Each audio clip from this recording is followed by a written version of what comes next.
So it's my honor to introduce Oliver Lee Jackson. And I would read his whole biography, but you would only hear from me and not from him, and I don't think that's why you're here. So I've got some summaries.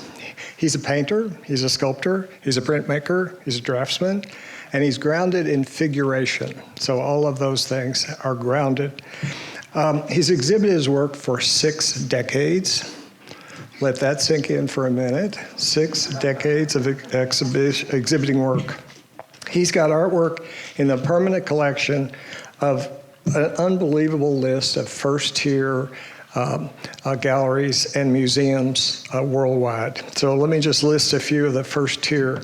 The National Gallery of Art in DC, the Museum of Modern Art, New York City, the Metropolitan Museum of Art, New York City, the Art Institute of Chicago, the Crocker Art Museum, Sacramento.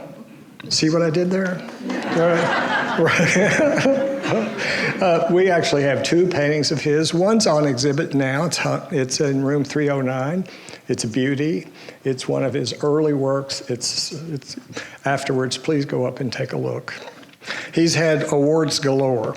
I'm just going to list 2 of the many. 2023-24, he got the Lee Krasner Award for Lifetime Achievement from the Pollock Krasner Foundation. And in 2023, he got an honorary doctorate from the University of Iowa. Pretty amazing.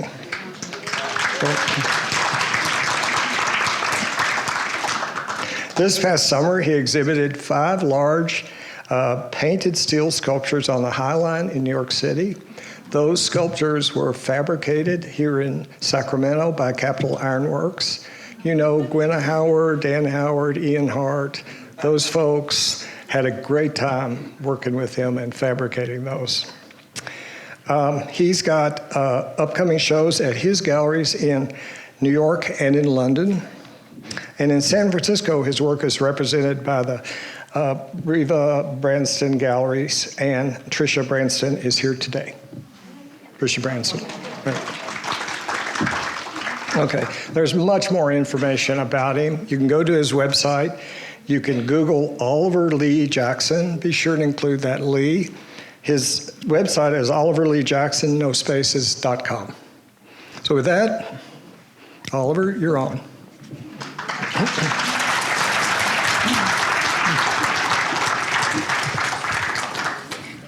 I prefer sitting down, standing up.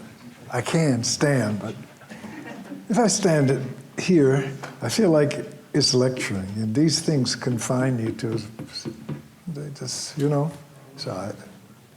it's like fireside chat or something like that. Okay, I was thinking about what to say in an art museum to people who are interested in art, okay?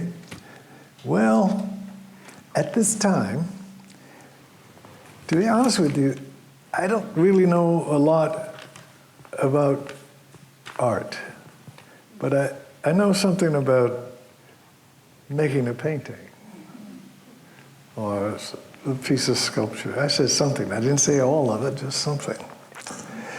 But the art part changes all the time of what it is and what it requires of you and what an artist is and what, well, that's pretty much popular, frequently romantic understandings.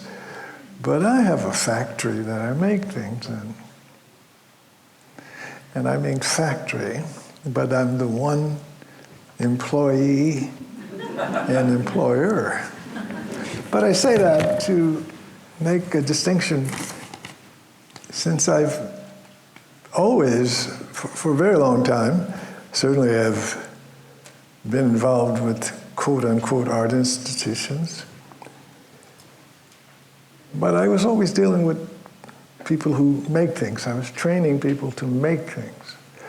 But the concept of art changed every 5 years about what it was, what it expected of people who made things. And the more I have thought about it, is I don't really know what they mean. I know things are artful, there's artificing, I know that making something, whether it's a bed or a house, aesthetics and taste, all those things are involved, beauty, but then this word art, I mean, it's all over the place. But it's not a painting, it's not a piece of sculpture, it's not poetry, it's not music. I know that art is placed in the institutions in the humanities. I don't know that it has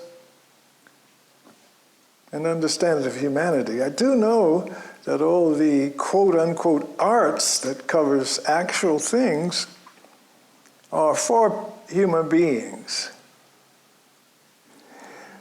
And I know that they affect us and that we are attracted to these things.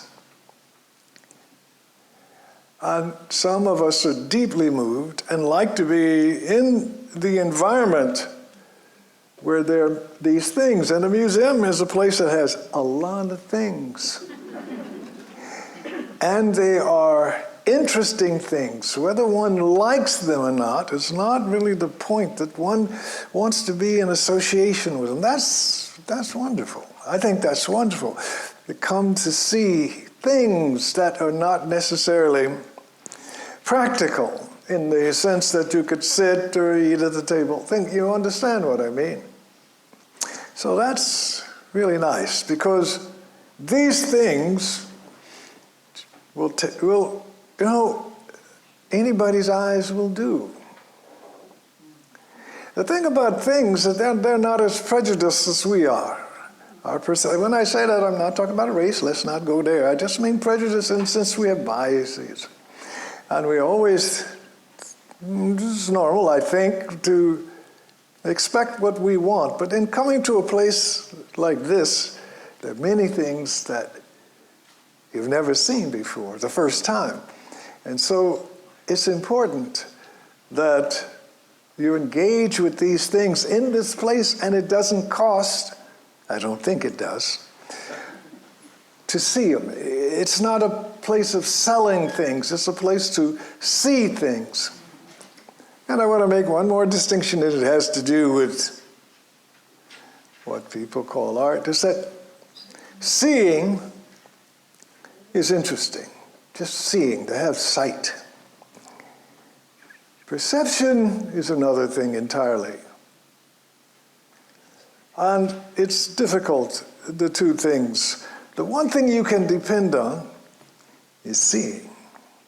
The question is, will your perception accept what has been seen? That's a different thing. Perception has a lot to do with psychology. Psychology has a lot to do with how you interpret your life and how you want to act. It's personal stuff. It affects your perception. Like is part of what we do as human beings. I like this, I don't like that. Those are decisions that rightfully made, but they don't necessarily, whether one likes or dislikes, it doesn't mean the thing that is disliked is not beautiful. Doesn't mean it's not done well. It means you don't like it, that's enough. That's all it means. It also means the opposite, that things that you think are wonderful may not be wonderful for others, but you like them, that's cool.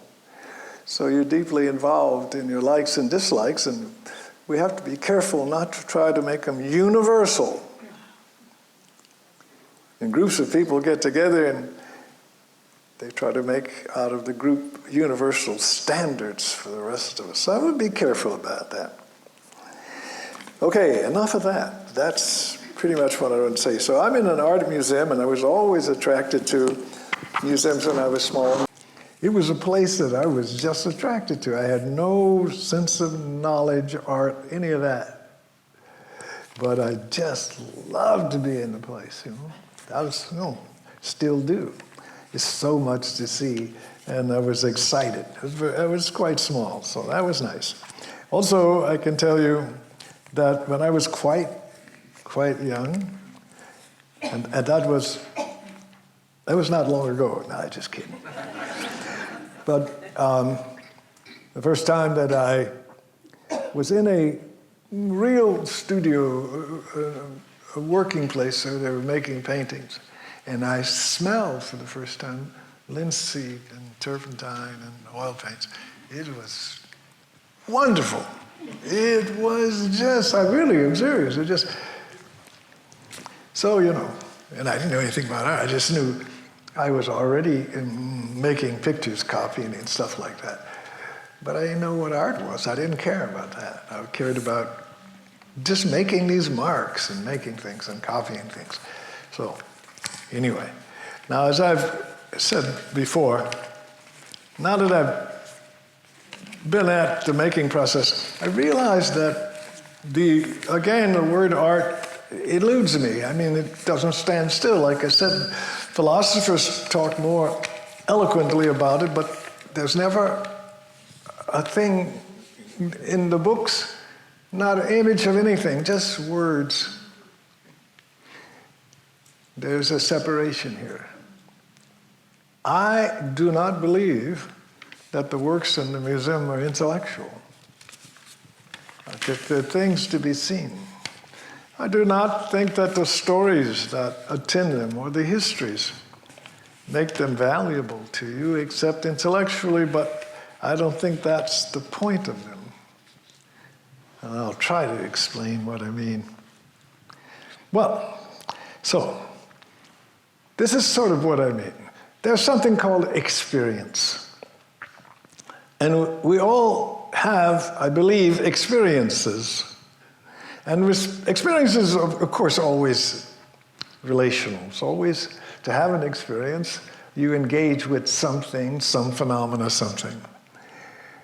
And in this place, you engage with things, but your experience is not a thing in the same way that a painting is a thing, or a piece of music is sound. An experience is not a thing that could be measured. Length, breadth, cannot be seen. It is not the painting, it is not the sculpture, but the result of an interaction. And that's an interesting term, an interaction. What is it that it does?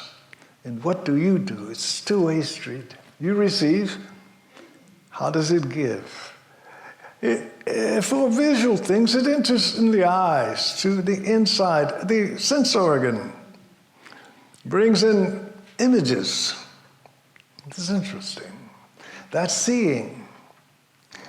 Whether they're interpreted or not, it's another thing. But if they're significant, it's different than interpretation. Significance means that it holds you, that there's something there for you. You may not be able to explain it, but significance is what holds you. It's the most important thing. It's the foundation of the experience.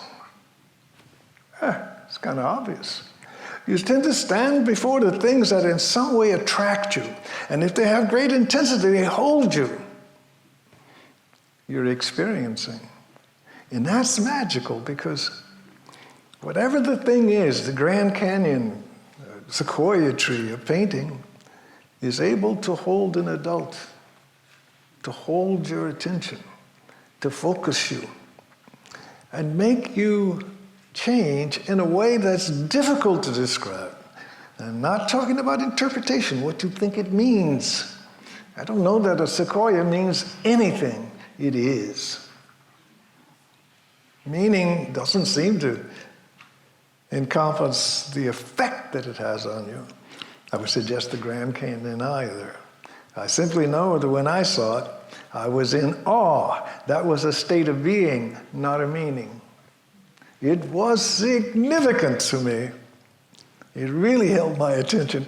And it was awesome because it was bordering on frightening me in the scale that I was experiencing, that I had not experienced before. That's not meaning, that's much deeper. Meaning changes according to your psychology as I see it. I've had experiences when I was quite young that are still with me, and I change the meaning all the time as I become aware of the fullness of the experience that I was not capable of grasping when I was much younger. Okay, so what my point is that experience itself is not a thing as we think of things, and yet It's something that we hold, something that continually happens to us. And I suspect, I more than suspect, that it shapes us. But the subtlety of it, in other words, it doesn't shape us in the same way information from the brain tends to shape our thoughts. It's like a silent shaper. We know something's happening, but not quite what and how it happens. Okay. It's palpable, but so is this. But for this sense, the response is clear, can be measured, quantified. The experience itself is palpable, maybe more so than this in terms of the sense of it, and yet it can't be grasped. It's invisible. It may have come by the visible, like music comes by the audio. But once one has the experience it belongs to, and in itself is not a thing, it could be a phenomena, but that's another word, that tries to make rational what doesn't need to be rational. What's the need? Unless you're trying to sound intelligent about your experiences. Okay. Now, I would think that, for me, in the making process, experience, of course, is absolutely crucial. What are we but filled with experiences day one that are shaping us? But from these experiences, feelings seem to be absolutely integrated. I didn't say emotions, I said feelings. Feelings appear to be states of being. If you don't understand what I mean, for me it's very simple. If you're sad, you're in a state of sadness, a state of being. So it's not philosophy, it's something that happens all the time. For instance, today, for me, the sun was out, it was beautiful, and I was in a state of exuberance. You know, I really, seriously, on a rainy day, frequently I'll be exuberant because I like the rain and sometimes storms, and sometimes it makes me sad. Those are just states of being. How I exhibit and objectify them is my emotional psychology at play. If you don't understand this, there's nothing esoteric about it. If I'm sad, how do I objectify it? Do I hold my head down? Do I cry? Do I yell or scream? That's just objectifications of a state of being. And we've seen it in many. The gesture of my body, like right now, Kingsley. No, I was just kidding. You know, got to have some fun in art too. You won't be too serious. But by the way, all thrones are meant to convey the gesture of a body for power and kings, of course. State of being. All the accoutrements of a king are to assert the interior state of being, that I'm on top of it, that I'm governing, and I am divine. So all the trappings are to put that across as a communication, a visual communication. Works too. This needs to be a lot more throny to get me there. This is much more casual. Anyway, so feelings are crucial in the making process. But if I make, in a singular way, I've collaborated and worked with others, but the point is that feelings themselves are not things. Here again, it's like experience. And then the feeling, it's not a thing. It's not something you can package. It's not something that you can hold. And yet it is incredibly much more palatable for your state of being than this chair is in its physicality. Anyone that is grieved or loved deeply absolutely knows that. That's obvious. How powerful a feeling is. Incredible. Makes people do extraordinary things. And I said extraordinary. Things beyond what is considered normal and casual. Feelings. And the emotional displays a way of communicating objectively how you feel in the world to others. And that can affect others kinetically. When you see people distraught, it affects you. That's how strong emotions telegraph a state of being, an interior state of being. So they hang out together, but they are different. One appears to be the source of the other. Each thing, the experience, the feeling, one the source of the other, effect after effect, but invisible after engaging with tangible physical things. Contextual, always contextual. Another term that can be associated deeply with feelings, experience, is being resonated. Something resonated to. It has, the word resonation always implies sound, but it's just vibration. What is it about living that we're constantly engaged? It's cold today. It's an engagement. Personal, too. It's so personal that we dress according to how it affects us. Again, this is being resonated. This engagement with forces that are not quite thingly in the same way that a table or a name of something is. It's very interesting.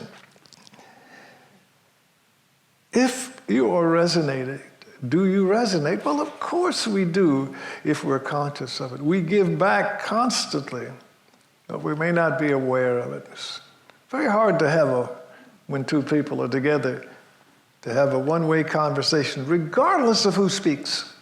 Their presence, their very presence is communication. And it has everything to do with how you communicate with them, whether they say one word.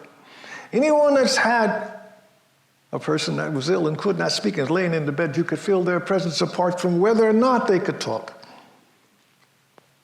That's extraordinary. That's a power to communicate without the ability to talk.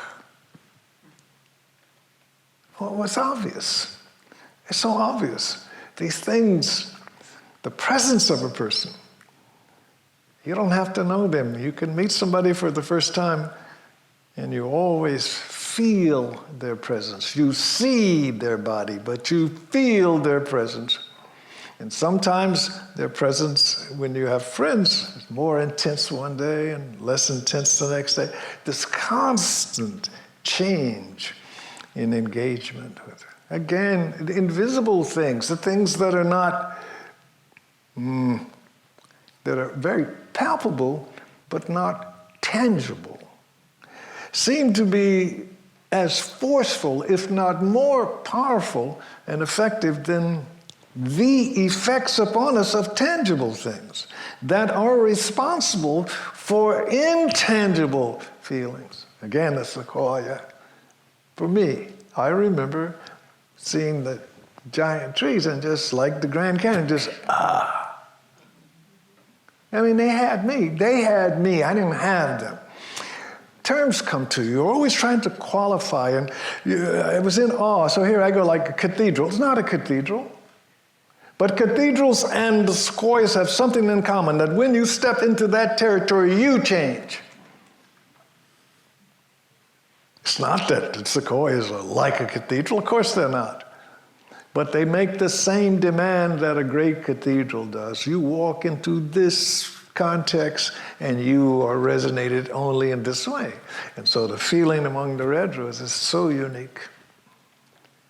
The Grand Canyon. I'm using those because maybe it has something to do with what is not talked about in this term called art as it refers to objects. Why does a Guernica have the effect on you? Well, it's not the history. Of course it's not the history. There are people that know no history of the town of Guernica stand before the painting and cry. The solemnity, the force of it. The combinations that this guy called Picasso put together in these grays, the harmonies, and the result is like a machine that works on you. Weird. Well, what's weird about it is that you would not think in the way this culture thinks that simple paint, when orchestrated like sound orchestrated to make music, would be able to change your life. That the presence, when it is completed according to Picasso's sensibility, that it communicates to you not on his terms anymore, but on the image's terms, on that thing's terms. He's not there. His intentions don't really matter. They only matter to get the piece made. But once it stands forth, it's you and it. They're not Picasso terms any longer. It's in the world on its own. Every object in this place is on its own, no matter what the writing is, the time period.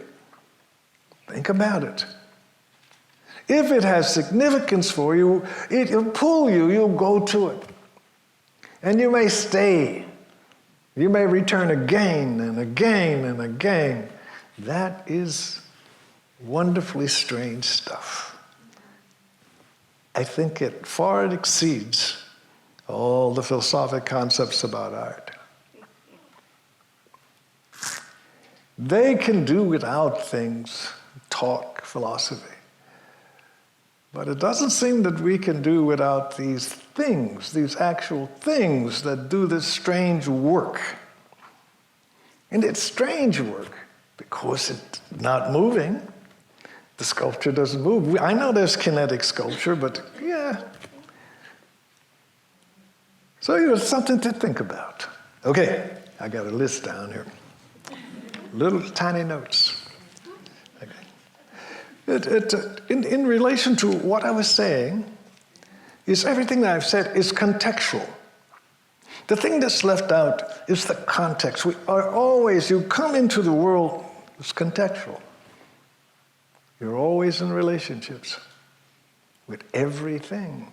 Strange things. Every culture points out what it thinks is most or less important in a context. But those of us who make things may learn things beyond what the society thinks is important and find things that are absolutely important that may not be recognized at a given time by the society. It's simply because you become intimate with the context in a different way, because you're making something. And in making something, to get something made, it requires a maker. Okay, let's not get into creativity. Please, I said art talk again. And you want to think about it. Everybody's creative, okay. But everybody don't make paintings, and everybody that makes paintings do not make them at the level that Picasso can make them. And they're very good. Do you understand what I'm saying? So we have to be very careful with this. Everybody's creative. Well, the museum doesn't really believe that everybody's creativity is worthy of being shown in here, which tells you so much for everybody's creative. That's not bad. The football team does it too. Everybody can play football, but only a few people are chosen to play at that level. That's all I'm saying. So don't want this generalization. Well, people bring in their children. Well, my child is creative. Okay, what child ain't?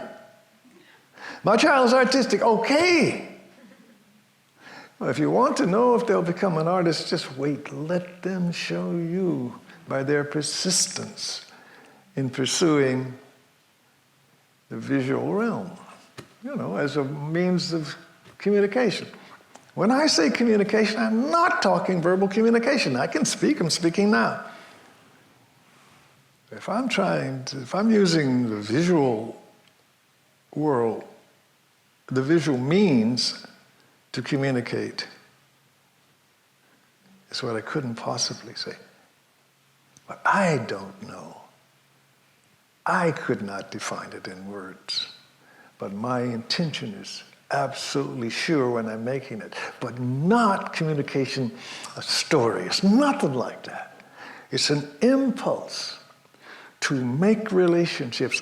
Obviously, I want to communicate because I'm bringing it into the world. Once it's objectified, it is communication like everything in the world. And it's for any eyes, obviously for human beings. But I cannot put parameters on how you experience it. I can put parameters on the size of the thing, but not the force of the thing. Strange stuff. I put my best foot forward. Skill, training, aesthetics, all that stuff to make something. But if it has a life that it is unsung, if it is harmonized so that it is one thing out of many, then it goes on with other people to be what's possible between. I cannot possibly know that. How could I possibly know what effects a work will have on a viewer, a hearer? Thank God I don't, because it would be too limited. People ask questions. What does it mean? I don't know. No. What does it mean? I think it's significant. When I finish a work, I'm dead serious about this, whether you like it or not, or whether it's good or bad. If I finish it and I think I think it's okay. Doesn't mean that you have to like it. Got nothing to do with that. But I'll back it because I brought my best foot forward. That's all. That's all. I got some more notes. I'll be finished soon. Don't worry. Unless you know. The strange thing, see, the words that becomes confusing in the art world. Harmony. What the hell is harmony? Well, no. It's a strange word when said. So people think they know, but you do know harmony. And harmony for us is usually always a composite something, human being too, that has the feeling of one. 2 arms, 2 legs, livers, all kind of organs, but one. And that one is usually given a name, sometimes Oliver Jackson, it's a name for a one. But think about it, it's so strange.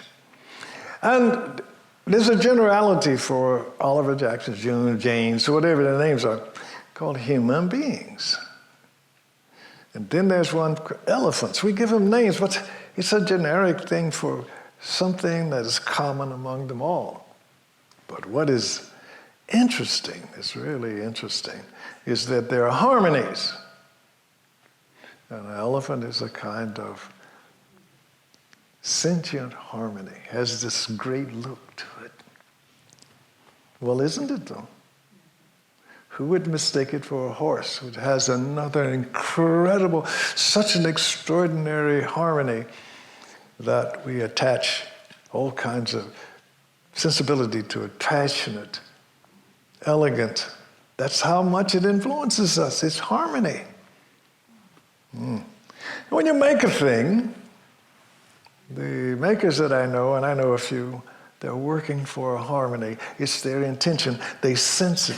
Their sense of aesthetic. Everything is at the play. You don't want to separate it out. Somebody's working. You say, what are you thinking about? It's stupid.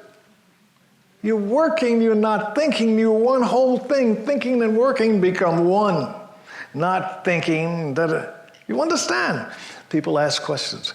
They said to me, what were you thinking 10 years ago? How the hell do I know?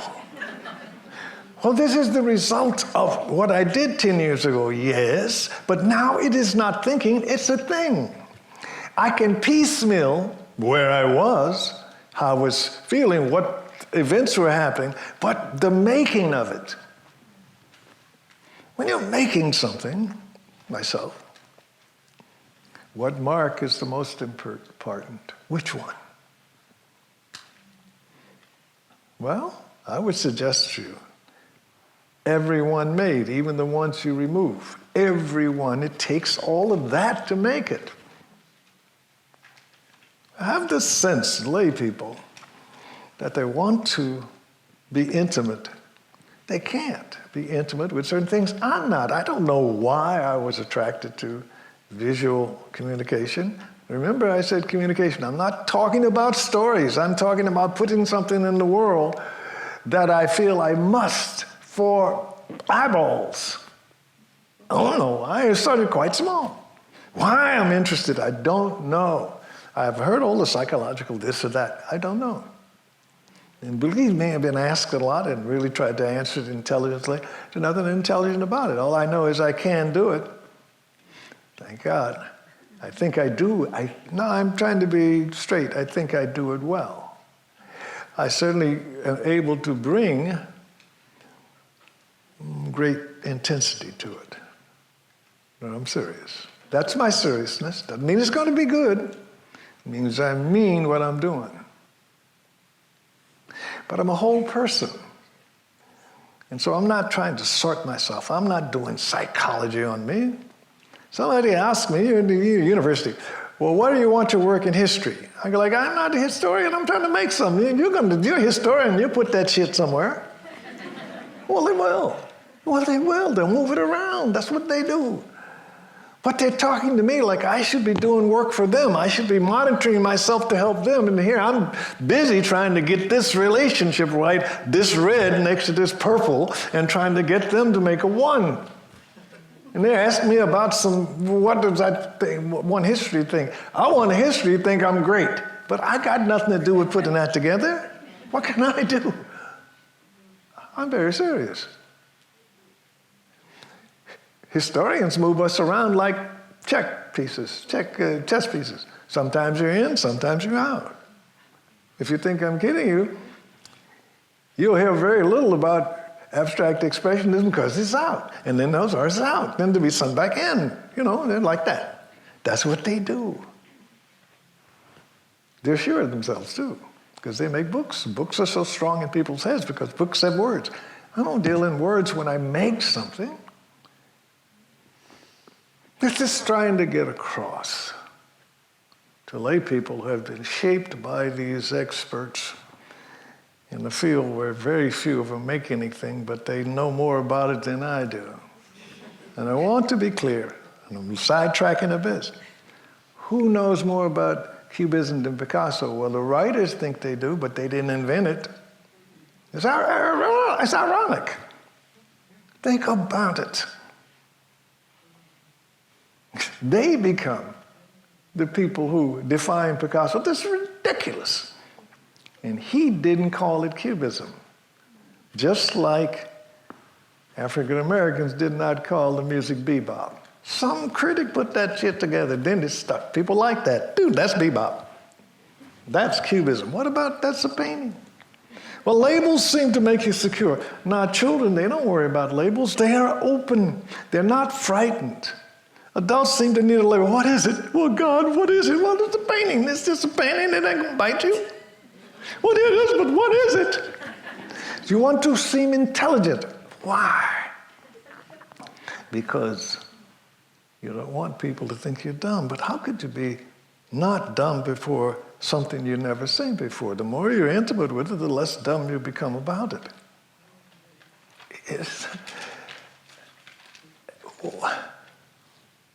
Why do you have to be intelligent about things that are available to you for the first time? Like meeting the person. You don't know them, but if you're attracted, you want to know them, and so you spend time, and that's how you get to know them, see? Doesn't need intelligence, needs attraction. That leads me to, I got this sort of organized. The idea of harmony hangs out with the concept of oneness.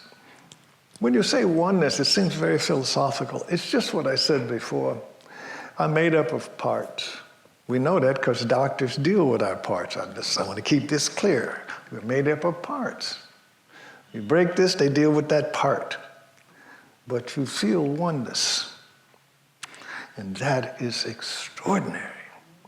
That when you lose the sense of oneness, you become extremely frightened. You're not holding on to parts. The arm doesn't make any sense to you. The legs, unless you have the sense of oneness. It's extraordinary. And when we have friends, and certain things can take your sense of oneness away, we've all experienced them. I'm not smart or anything. You can be put under stress, and suddenly you lose your sense of oneness, and your friends help you get it back. You just need a little support.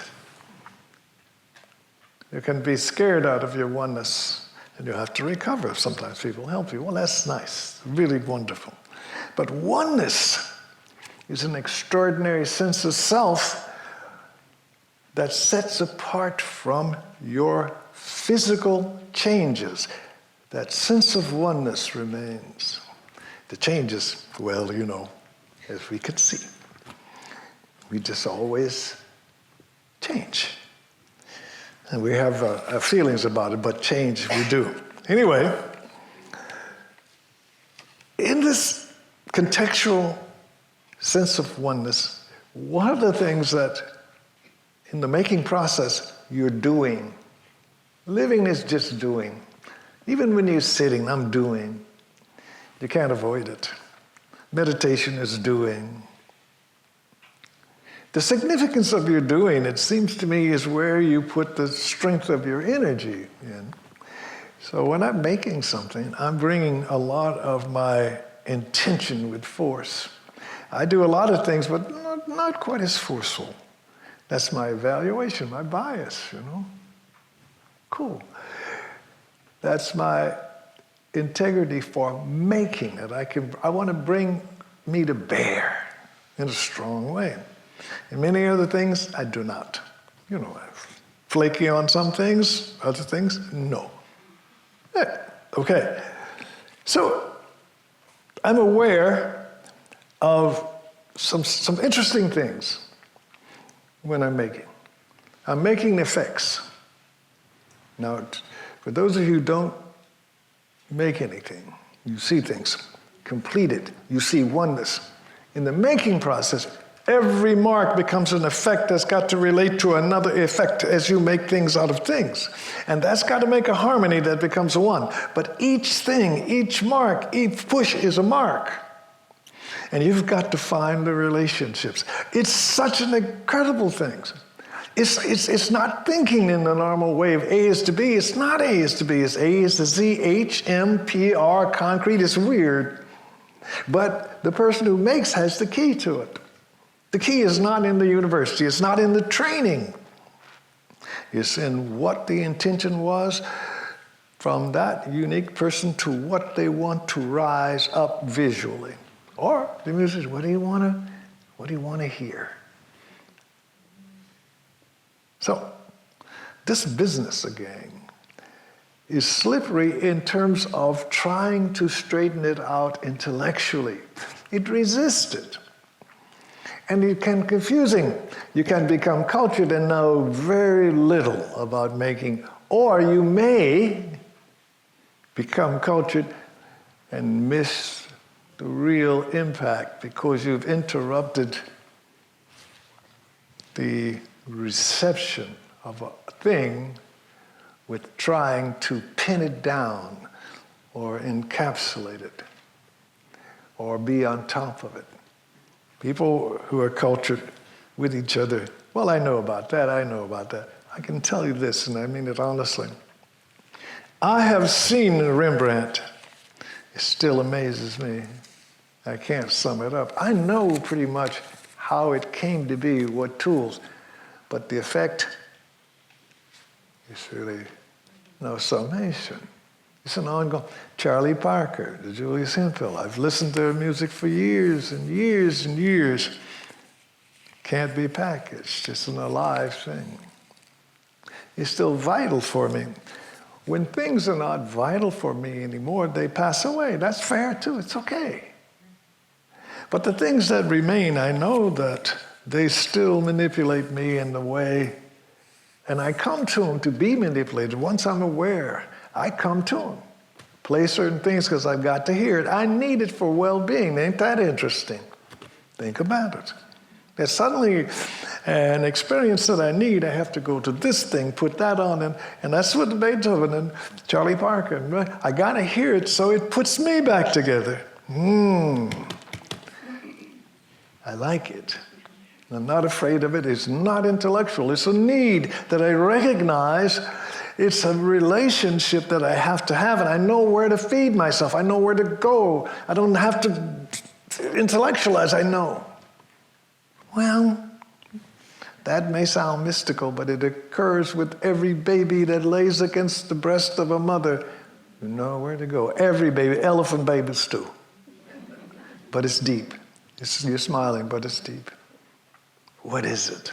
What is it? They've got all kind of terms that flatter us.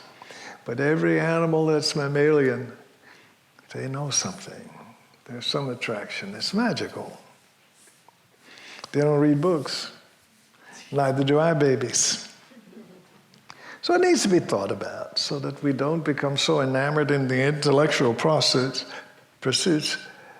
that we befoul the real impetus that this context brings us of things invisible but not intangible.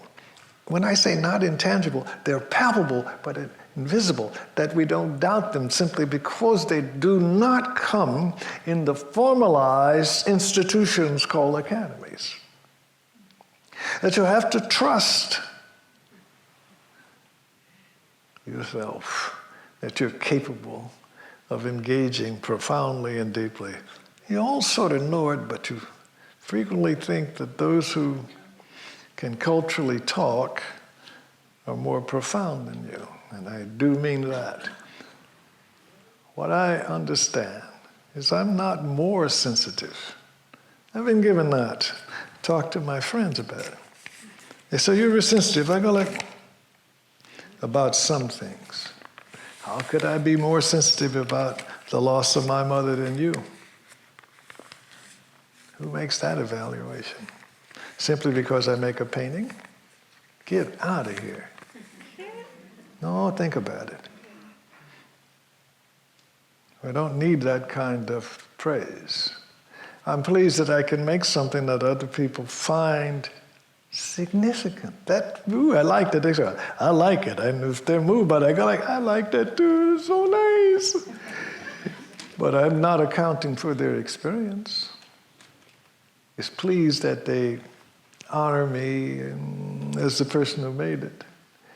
I am pleased that it has an effect in the real world and a serious effect for adults. Some profundity of effect. I'm respectful to you. I want it to not be casual. It can be entertaining, but not casual. Not a throwaway. Not the work that I make. I would like it to hold you, to have something for you. You and it can figure that out, but the point is, that's my intention. Well, I hope so. Okay, I'm almost finished. A little tiny piece of paper. Central effects. Oh, this must not be left out.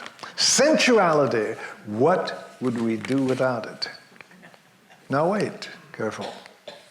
It's a word that Christians, Muslims, and Jews coming from that, and other people too, coming from that persuasion, sensuality makes everybody nervous and no sex. Think about it. Good and evil, most of those sex, it's always sexual. Sad. The sensuality frightens us, and yet we live by sensuality. The physicality that we come in permits us to understand invisible things. What do I mean? Friendship. God damn it, it's invisible. It's so palpable that when they physically die, you've experienced it, and you never stop. They could be dead, you still got it. Don't you understand? Sensuality. It's their physicality that allows you intimacy, and the intimacy allows you the unseen about them, their spirit. You could tell when they come down the street the way they walk. Intimacy. Sensuality. The senses bring something. They bring more than hot and cold. They tell you about yourself, what your tolerance is. What's that? I heard that. I didn't do that. Did I do that? Yes. Just goes to show you invisible dynamics. Anyway, intimacy is a frightening thing if you're afraid of sensuality. Children are not. That's why we socialize them so they will be. We have to be careful. If we want them to be all they can be, we have to be careful of what we make them fear. Sensuality means intimacy. And that these religions always load sensuality with sexuality, and they are real funny about that, good and evil. But think about it. You become intimate with the air. You breathe it in. You bring it in. The water you drink is intimate. All the time you're doing this. Why so hard on sex? Sex don't take up that much time. And why so concerned with everybody, how they do it? What does that help you? How does that help you? I don't get it. Don't help me none. But there is an emphasis in these cultures to focus. Good and evil there. Why good and evil? Why get stuck over there? See, you got stuck right over there. So when you say sensual, people are like, well, why not be careful? And did everything, taste, sight, sound, music, friendship, love, sensuality. We're in a physical world that brings us invisible jewels. Intimacy, you know it, it's invisible. It's a knowledge of somebody that runs deep. Not just how they look, how tall they are, what they like. It's more. You have an understanding. It is not an understanding that can be transferred to anyone who is not intimate with them. You have to earn that every time by your engagement with them. Now, almost finished. This is all about making, believe it or not. Let me see this. I think this is enough. I would say this. I have intention when I make. Strong intention.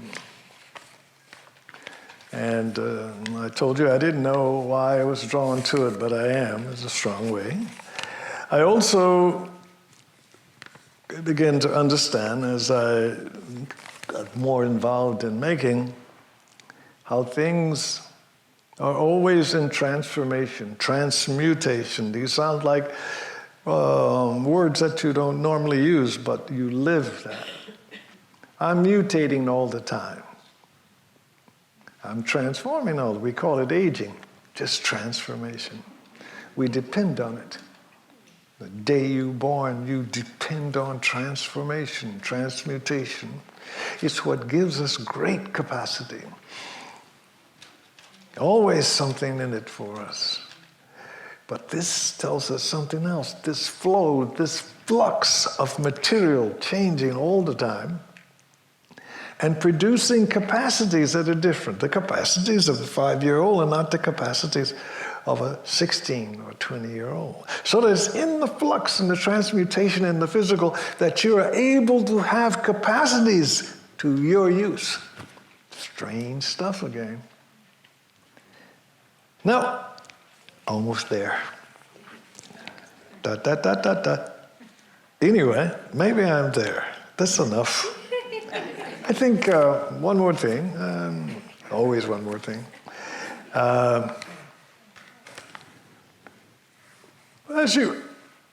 My experiences, as I have transmuted, transformed, grown older, I changed my psychological stance to many things. Glad I did.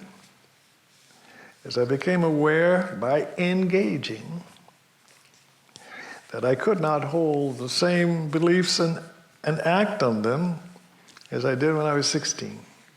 They didn't suit me. It wasn't intellectual. They didn't fit. They didn't satisfy. And I had to grow into another psychology that was more practical for what my awareness was at a given time. And it's been changing all the time. Thank God. Well, I'll leave God out of it because that's a whole nother thing. Really don't want to get into that, right? But so your psychological, I think you need to be aware, and I'm aware of my psychological stance through making, and I know my biases. I favor things that doesn't make good work. It makes for indulgence. I had to learn to resist my own psychological biases to learn, in this case, what a painting was. How do you make a painting, a one, something that holds up? Well, you use many things. You could use images, you can color all that, but how do you make a one, something that has the force to hold people, give an experience? from my biases. Well, I can't indulge myself. My aesthetics could be indulged. Well, I might need to pay attention to harmony. I want something, but I want to bring it into the world so it can stand on its own, not dependent on me to explain its existence. Think about that. Your parents can't explain you, even though they try. You are the explanation for you, and you change your you-ness all the time. A work, from my opinion, has to be able to stand when you're not there. What the hell does it need your support? I thought you made it well. I thought it was a harmony. It doesn't need you. Ain't that a shame? Something ought to need you. But it doesn't. Oliver? Okay, I'm finished. You just did that.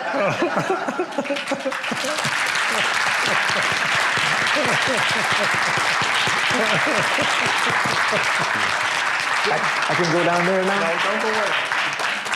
So I imagine there's been some thought provocation here. So we've got some time for Q&A. If you got to go, you got to go. But Scott Heckes has the mic. Does anybody have a question they'd like to ask Oliver?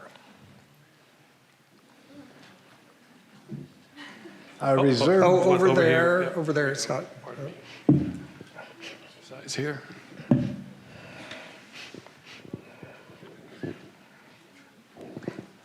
Before you ask the question, there are limits. There's certain things I don't talk about. So I'll give you a clue. Don't get personal with my personal life. This is a public arena, so we only go so far in that personal shit. I'm serious. People are curious. I'm not up for your curiosity if it doesn't make any sense to me. Just being fair with you. I don't want to hurt your feelings. All right, what's your question? No. No, I'm not curious about your personal life. Good. But I am curious to ask you, when you start a work,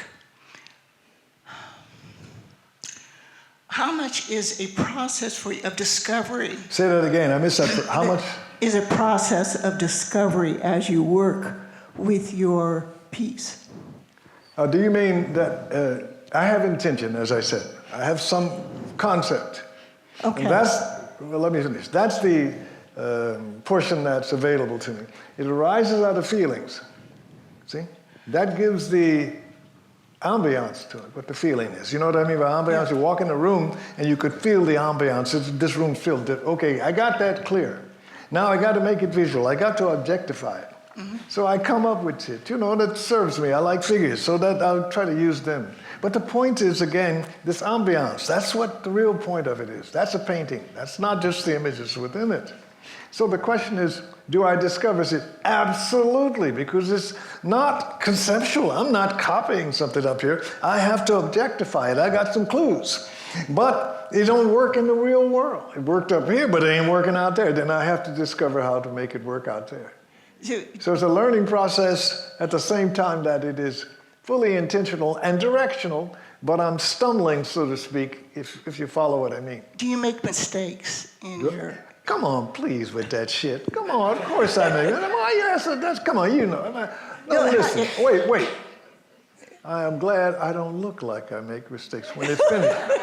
It's supposed to be a harmony. Didn't I just tell you? If I can get to the one, then it feels like your body, no mistakes. Yeah.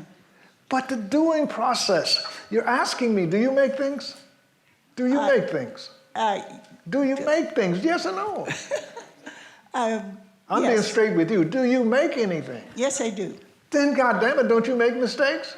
It ain't my business. When I see your work, I don't see mistakes unless it hasn't reached its harmony. I mean, you understand what I'm saying? It's something simple. Yeah. So that you're asking the question as a maker, of course, mistakes. What do you do with your mistakes? What do you do with yours? I try to fake it. What? I try to fake it. I didn't. I try to fake it. In other words, I don't if- try to fake it. I try to make it not a mistake. That's Just what I'm get saying. rid of it. Wipe it out. Do something else. That's what I do. Well, then okay. So then you know as much as I do. Why you ask me the question? Curious. I'm serious. Curious. Listen, I tried to explain. You give every person that decides to make, they approach it from who and what they are. There's no generality to it. We will run across mistakes. It'll be that the way they do it. You must allow. This is a country that talks about originality, individuality, and we keep trying to make something that is absolutely unique. You're unique. When you stop training and you come to make what it is you're going to make, you will encounter your making process, and what you call mistakes belong to you. You got to work that shit out. That's all. It stops there. You don't need help. You decided to make it, scuffle through it. By the way, when I need help, I go get it. Do you understand what I mean? I freaking leaned out, I got to read. I got to find out how to use this steel. I mean it like that. I don't know what I'm doing. I made a mistake. I don't know enough. Go find out and get right back to it. So, you do what you have to do. You're looking for a formula. I don't have it. I'm up here like I got it, but I just only got what I got. That's all I got. Other questions? Oh, here we go. Yes, go ahead. I had a variant on that. So you make a piece, and it's now harmony, you like it.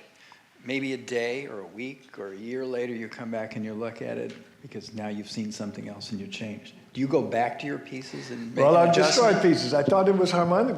I could see it. I understand your point. And it wasn't. And I got rid of it or painted it out. But it was because I didn't see it well. Do you understand? Mm-hmm. At the time, I thought. That just happened to me. I've painted over a number of things that I thought were okay. I was embarrassed that they were out there, too. Does that answer your question? Yeah. Yes, I have. Coming around here.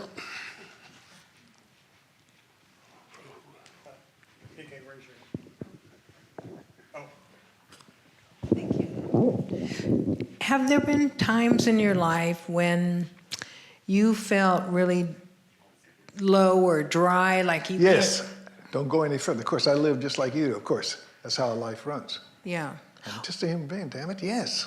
Yeah, and then Why are you asking me questions that do not look like I've lived a life? People have died, I've put people in the ground, I've made children. Come on. You don't need to ask me this. I'm an adult. Now ask me something that makes some sense. You know this. Look, people look at me. What, do I look so damn different that I didn't had experiences of sadness and happiness and love? Do I look like that? No, but I'm asking you the question.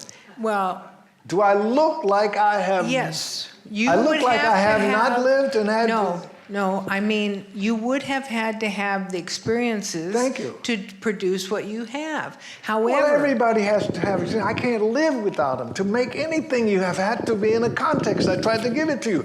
You can't. We live in a world that feeds us and we give back. Everybody. You too.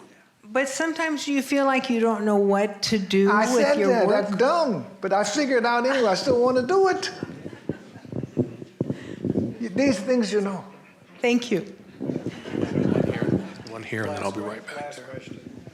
Go ahead. Somebody speak. I can't see. Thank you for your presentation today. I was just curious if you ever work with youth. I'm over here. Where's the person? I can't. Me, right here. Ah, Yeah, the sound sounded like it was over. I know. Yeah, no, I just was wondering if you work with youth. Do you mentor youth at all? I didn't hear Do you well. mentor? Not anymore. Youth. Not Yes. anymore. I'm finished with teaching. No more teaching. When's your Listen, next presentation? Teaching is training, not art.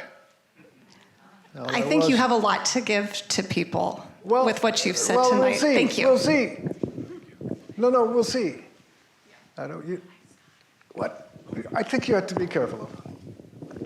I got a job. Wait, I want to answer the question more deeply. I had a job because I could train. The people that wanted to learn came. Frequently, they wanted to be artists. I don't make artists. They make themselves. I train just like a coach for people who have capacity, to give them the skills so that they can exploit their own capacities. Personally, wait now. So I don't need too much praise for a job that I got paid for to do, and anything that they did belongs to them. See? Sometimes, and particularly the higher education programs, the word professor makes people think you know something you don't know. I don't. I start from ground every time, from ground zero when I make a work. I simply have confidence and a lot of experience of having done it. But each one requires what it requires. Do you understand that? So being a teacher don't help that shit. That ain't got nothing to do with teaching. It has to do with doing. But the repetition of doing something makes you confident that you can do it. So you're not a novice, and I'm not afraid. I'm not scared of it. I'm not, the question she asked about mistakes, that's all part of the making process. I'm past all that. I have an expertise in certain things, being able to mix paints, knowing this, knowing that. But the work that wants to be what it is, as it is, I got to find it. Unless, or just copy myself. Do you understand me? I don't need, teacher ain't in that.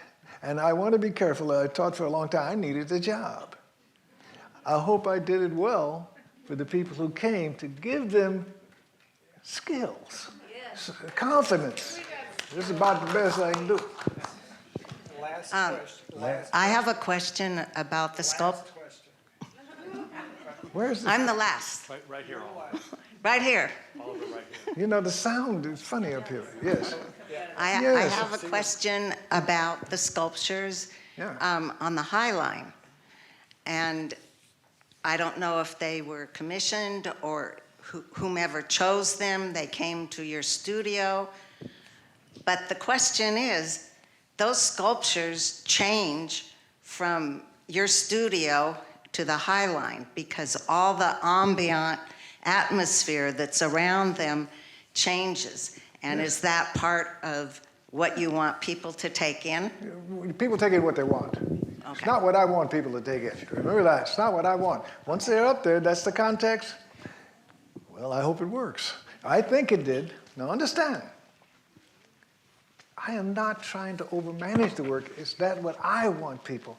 I would like people to, when I say like them, that they would be engaged, that they would find them absolutely interesting in a strong way. That's about, I would like that. But that ain't up to me, it's up to them. If I can get out the light. I like the flattery, and people say, I really like it, blah, blah, blah, blah. But I know my real position to the work. The work stayed up there how long, Diane? How long did it stay up there? 7 months. Shit, I wasn't there. People say what they want. It work does what it does. Hopefully, it had an impact. Do you understand? I can't monitor, understand. Besides, this is, it don't need help. I hope you understand what I'm saying? So, you know, there it is. When you communicate something and you put it out there freely, if I say any eyes will do, I'm not the one that is trying to tell their eyes how to see. It's up to them. What I have done is the parameters. It's only this. That's what I control. You understand?